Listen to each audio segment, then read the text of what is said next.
দালাল আমি কোনোদিন বিশ্বাস করতাম না। দালালের কথা বিশ্বাস কইরা আমি মহা বিপদে পড়ছি। কোনোদিন কখনো আমি দালাল বিশ্বাস করতাম না। আমার জীবনে যে কালো ছায়া হয়ে আসবে এটা আমি কখনো কল্পনা করছি না। আমি দালালের কথা বিশ্বাস না কইরা দালালের সাথে না আইসা আমি আমার নির্দিষ্ট লোকের মাধ্যমে আমি সৌদি আরবে পাড়ি জমাইছি। সে আমাকে বলছিল তুমি 2 লক্ষ টাকা দিবা আর বাকি যা খরচ আছে তোমার, শুধু ভিসাটা দেবো 2 লক্ষ টাকা দিয়ে সেরা। তো আমি মনে করছি 2 লক্ষ টাকা দা ভিসা নিব, বাকি আমার খরচ যাইলে আর কত টাকা যাইবে। তো আমি জানতাম না সৌদি আরবে আসলে যে ভিসা প্রসেসিং, মেডিকেল, একামা সম্পূর্ণ আমার নিজের, এটা আমি কখনো জানতাম না। তো আমি নির্দিষ্ট লোকের কথা মতে আমি কাজ করলাম। করার পরে আমার কাজ চললো। প্রসেসিং এর কাজে যে জায়গার যত টাকা লাগে ওই জায়গাতে এত টাকা দিতেছি। মেডিকেল একবারে মেডিকেল 2 বার করানো হয়েছে। তো আমি জানতাম না তারা যে একটা দালাল চক্র। আমি জানতাম তারা আমার নির্দিষ্ট লোক, আমার সাথে কোনো সমস্যা হবে না। তো যাই হোক, যেভাবে আমি বিদেশে আসার জন্য পাগল হয়ে গেলাম, পাগল হয়ে আমি দৌড়াদৌড়ি শুরু করলাম। আমি দৌড়াদৌড়ি করার পরে তখন আমি ভিসা প্রসেসিং আসা যা কিছু আছে একামা সম্পূর্ণ মিলে আমি হিসাব করলাম। হিসাব করে দেখি আমার এই জায়গায় 3 লাখ নাই। তো আমার নির্দিষ্ট লোকের ভিসার টাকা দিলাম 2 লক্ষ টাকা, আর আমার একামা আর যা কিছু আছে সম্পূর্ণ মিলে আমার ওই জায়গায় 3 লাখ 5 লক্ষ টাকার মতন আমার খরচ হয়ে গেছে। যাই হোক, আমি আইলাম। আইসা যেদিন পাও লাগলাম সৌদি আরবে, সেদিন থেকে আমার নির্দিষ্ট লোকে আমাকে বলতেছে তুমি যেদিন পাও লাগছো সৌদি আরব সেদিন থেকে তোমার কফিলের ফায়দা চালু হয়ে গেছে। আমি শূন্য চমকায় গেলাম, কফিলের ফায়দা আবার কি? কফিলের ফায়দা কত? বলতেছে কফিলের ফায়দা তোমার 300 টাকা মাসে দিতে হবে। তা বসে আসছিলাম, কফিলের ফায়দা। তারপরে কাজ আমার নাই, কাজের ব্যবস্থা হয় না। যাই হোক, যেভাবে আমার একটা কাজের ব্যবস্থা আমার নির্দিষ্ট লোকে করছে, 2500 রিয়াল স্যালারি, খানা নিজের তাহা কোম্পানির। যাক, আমি গেলাম কাজে।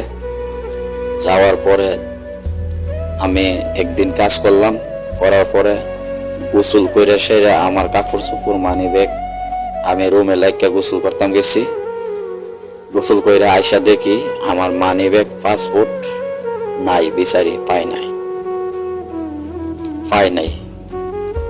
তারপরে আমি বিচারতাছি পাই নাই।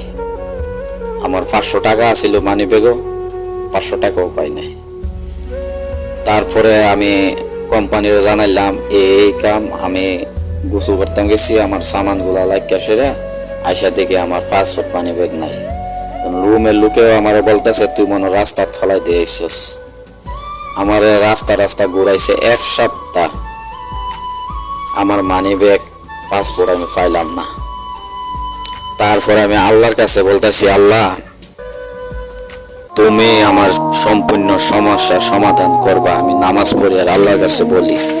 তো আল্লাহর কি কুদরত, যেভাবে হোক আল্লাহ 1 সপ্তাহ পরে আমার জিনিসটি আমার হাতে দিয়া দিল। তাই আমার দিচ্ছে, রুমের মানুষ দিচ্ছে, দিয়ে দিচ্ছে বাইক। যাক, আমি 2500 রিয়ালের চাকরি ফালাই দিলাম। ফালাই সেরা আমি আয়সা পড়লাম। 1 মাস চাকরি করে সেরা আমি আয়া পড়লাম। আয়সা চাইরে আমি বাইরে কাজ করি। বাইরে কাজ করি, তো কাজ ঠিকভাবে পাই না। তো যারা আমার চাকরিতে লাগাইছিল তারা আমার খবর লয় নাই। তারা আমার সাথে উল্টা পাল্টা ব্যবহার করে, বলতেছে তুই লোক বলা না, তোর চাকরি লাগাই দিছি, তুই চাকরি পালাই আয় বলছস, এই বকর সকর করে তারা আমার আর কোনো জিম্বা নেয় নাই। যাই হোক, আমি কষ্ট করে সেরে আমি আবার আকামা বানাইলাম, বানায় সেরে আমার কাজ আমি যেভাবে পারলে করি, না পারলে বয়ে তাই। এইভাবে আমার দিন চলতেছে, চলতে চলতে প্রায়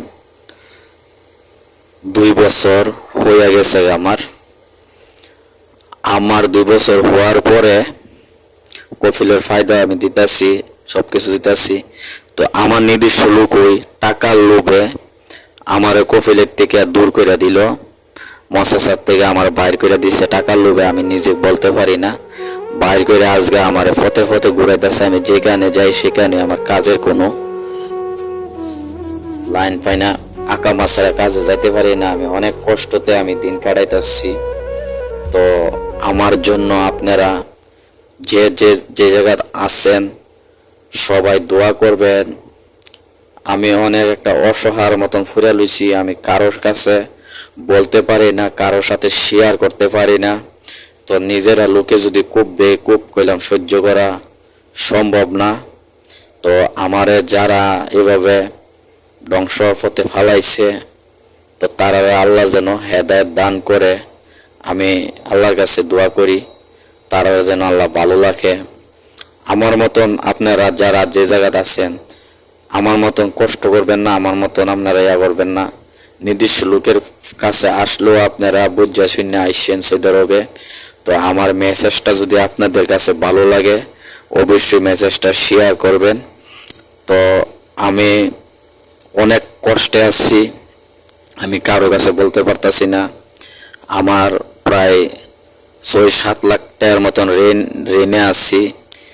তো আমি ঋণগুলো দিতে পারতাছি না। আমার 3টা মেয়ের নিয়ে আসলে আমি অনেক কষ্টে আছি। তো সৌদি আরবে আমার আকামা নাই, কাজ নাই, আমি অনেক দিন ধরে কষ্ট করতেছি। তো সবাই আমার জন্য দোয়া করবেন, যে যে জায়গাতে আছেন যার যার জায়গার থেকে আমার জন্য দোয়া করবেন। আপনাদের কাছে দোয়া কামনা করি। আল্লাহ হাফেজ।